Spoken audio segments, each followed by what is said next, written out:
Pokemon Legends Arceus has some great characters and story, and over the past month I've seen so many people appreciating both of these elements. And while I did for a moment, I was betrayed. No, like literally. Even though we spend most of the game quelling the anger of noble Pokemon acting as a member of the Galaxy team, Commander Kamado somehow still begins to distrust us, ultimately culminating in him exiling us from the village. At first he just seemed like the type of guy who was stern and a bit rough around the edges. Never thought he was the type to kick a child out of a village and fend for themselves in the wilderness. I know that the protagonist definitely was just flung from the sky and landed in Hisui, but through most of the game it seemed like people were beginning to trust them. I think overall everyone was still apprehensive for some of their own reasons. The Diamond and Pearl clans weren't fully accepting of people from the Galaxy team, but were willing to work together for the sake of peace. And the settlers of Jubilife Village just wanted a new home away from any strife. One of my favorite moments is when we first arrive in the village, being escorted in past all of the villagers. It's not an in-engine cutscene as we would expect. You, as the player, need to physically move the joystick to progress, as everyone around murmurs about the weird kid who fell from the sky. Then the fact that this is paralleled when we're actually exiled from the village makes it all hurt that much more. Thankfully, we get some help during our exile and are able to continue the story. But once we find out Kamado has taken his own force to spear Pillar, the true betrayal begins, as we head through the only tunnel to the top and are met by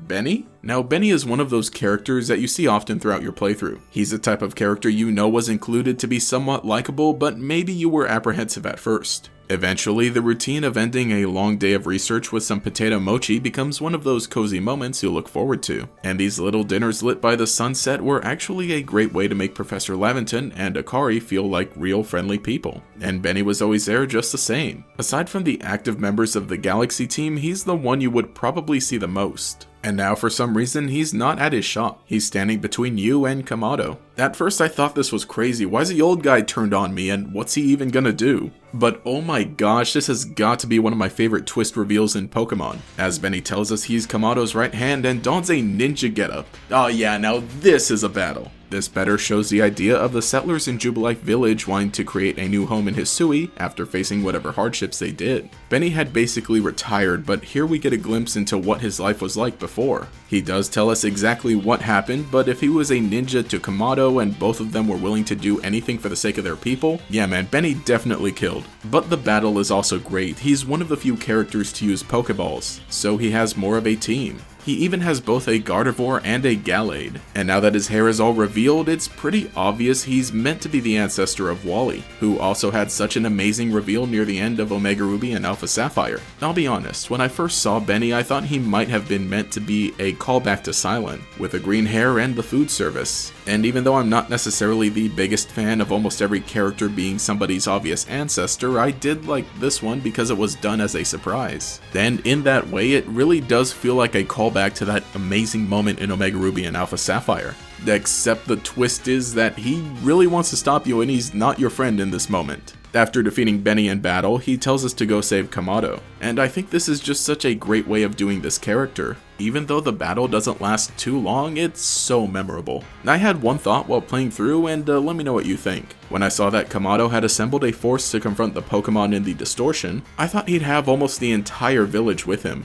and thought we'd have to battle almost all of the important characters we had met. I don't know how that might have turned out though. On one hand, it would have been an insane heart-wrenching gauntlet to get to the top, but most of the surprise of having to face a friendly character in battle would have been gone by the time we reached Beni. I'm not sure, let me know what you think about that. As for what we got, I'm very happy with this battle. And again, even though we don't get a whole lot of focus on Beni throughout the game, I think he was the perfect character to introduce as friendly at the beginning, and as an obstacle at the very end. It genuinely does a twist well by showing what a character we thought we knew is actually like, while adding an unexpected challenge. Betrayal never tasted so good.